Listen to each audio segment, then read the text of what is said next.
और रावण जब विमान लेकर चलने लगा तब सीता जी ने लीला में विलाप चालू किया और ऐसा विलाप किया कि चर अचर सब रोने लगे।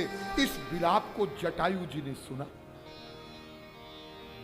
और जटायु तो दशरथ जी के सखा हैं और भगवान राम तो पिता की तरह ही उनसे प्रेम करते हैं। इसलिए जब जटायु ने उस विलाप को सुना सीता जी के, तो जटायु चिल्लाए, अरे पुत्री तू डरना मत, मैं आ रहा हूं, अभी मैं उस दुष्ट को सजा दूंगा। और फिर जटायु ने जोर से ललकारा रावण को, रे रे दुष्ट, अरे दुष्ट तू कौन है, कैसे लेके जा रहा है। पहली बार रावण को कोई दुष्ट कहने वाला, और रावण ने सोचा हम मुझे दुष्ट कौन कहेगा, अरे देवता पूजा करते हैं, ब्रह्मा वेद पाठ करता है, मुझे दुष्ट कहने वाला कौन आया है। ये देखा, ये मैनाक आया है कि गरुड़ आया है, कौन आया है। और फिर जब ध्यान से देखा, अरे ये तो बूढ़ा जटायु है। लेकिन जटायु ने जो आक्रमण किया, यहां बहुत समझने की बात है। देखिए आज हमारे देश में जो आप लोग सुनते हैं, जो ऐसी ऐसी घटनाएं होती हैं, बच्चियों के साथ, कन्याओं के साथ में दुष्ट लोग और कुकर्म करते हैं। और कई बार तो कई लोग सामूहिक रूप से भी कुकर्म करते हैं, लोग देखते भी हैं, लेकिन उसके बचाव के लिए कोई आगे नहीं आता। वर्तमान काल में क्या स्थिति हो गई है। और एक दुष्ट एक अबला स्त्री का हरण करके ले जा रहा है, तो एक पक्षी जटायु, और जटायु जानता है कि रावण कितना बलवान है और रावण को जीता नहीं जा सकता है, ये उसे पता है। लेकिन फिर भी उसने रावण को ललकारा, और रावण को ललकार करके उसने एक बार तो क्या किया जानते हैं, विमान में से जटायु ने रावण की खोपड़ी के ऊपर अपने पंजे रखे और खोपड़ी पर पंजे रखकर उसको उठाया और विमान से जबरदस्ती नीचे लाया। और फिर सीता जी को विमान में से लेकर एक तरफ सीता जी को रखा और कहा, पुत्री को डरना मत, मैं अभी इस दुष्ट को सबक सिखाता हूं। और फिर ऐसे ही, उसके पास तो कोई हथियार नहीं, जटायु के पास कोई हथियार नहीं है, उसके पंजे, उसकी चोंच, बस यही हथियार है। और चोंच से, पंजों से रावण को ऐसा घायल किया कि एक घड़ी तक रावण मूर्छित हो गया। ये सब बातें आप लोग रामायण में पढ़ते होंगे, लेकिन कभी विचार नहीं करते हैं। एक घड़ी माने 24 मिनट, 24 मिनट तक यदि रावण मूर्छित रहा, तो क्या जटायु तो गिद्ध था और उसकी तो भयंकर चोंच थी, तो क्या वो रावण की आंखों को नोच नहीं सकता था।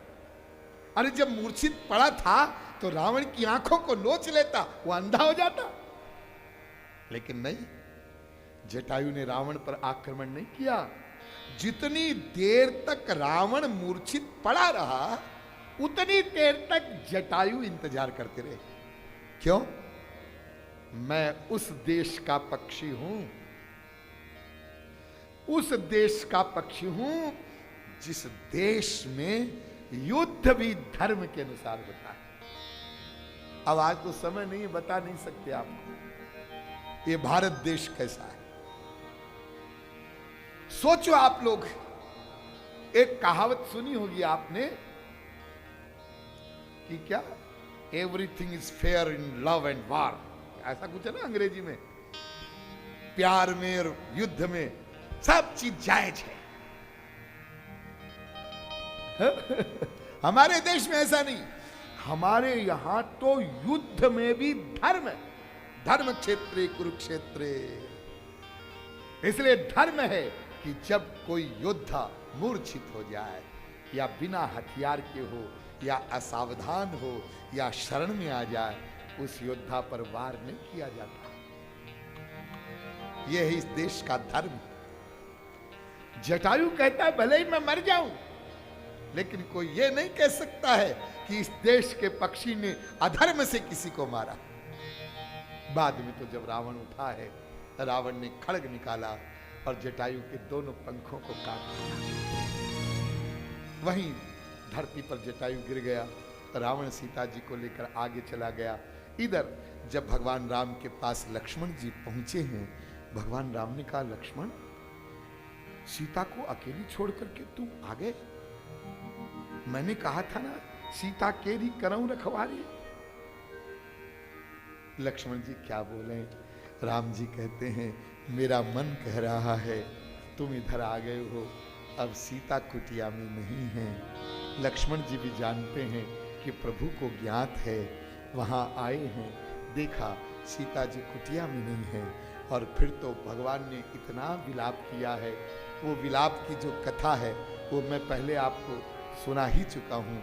भगवान विलाप करते हुए सीता जी को ढूंढते हुए जा रहे हैं और तब जटायु मिलता है। जटायु को देखते ही भगवान दौड़ते हैं और गले से लगा लेते हैं, पंखों से रक्त बह रहा है।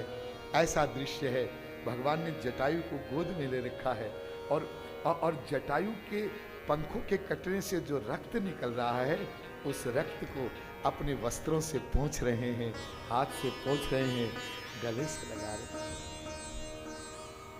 आपकी ये दशा किसने की है? जटायु बताता है, मेरी ये दशा रावण ने किया है। पुत्री सीता का हरण रावण ने किया है। वो दक्षिण दिशा में गया। भगवान ने कहा, मैं आप अभी कुछ समय और जीवित रहिए, मैं सब ठीक कर दूं। जटायु ने कहा, भगवान बहुत जीवित रह लिए, आप सन्मुख हैं, अब मैं इस शरीर को रखना नहीं चाहता हूं, अब तो आप मुझे जाने की आज्ञा दीजिए। बहुत सुंदर भगवान की जटायु जी ने स्तुति किया है। और जब जाने लगे जटायु, तो भगवान ने जटायु जी से एक प्रार्थना की है, हे तात, आप जा रहे हैं तो वहां आपको पिताजी मिलेंगे, तो पिताजी को सीता हरण की घटना की बात मत सुनाना, नहीं बहुत दुखी हो जाएंगे। रावण स्वयं ही आकर के उसका वर्णन करेगा। ऐसे भगवान दयालु हैं। उस जटायु को भी अपना लोक भगवान ने दे दिया। कोमल चित अति दीन दयाला, कोमल चित अति दीन दयाला, कारण बिनु रघुनाथ कृपाला, कारण बिनु रघुनाथ कृपाला। ऐसे दयालु कृपालु भगवान को छोड़ करके जो संसार के विषयों में आसक्त रहते हैं, शंकर जी कहते हैं, पार्वती वे लोग बड़े अभागी हैं।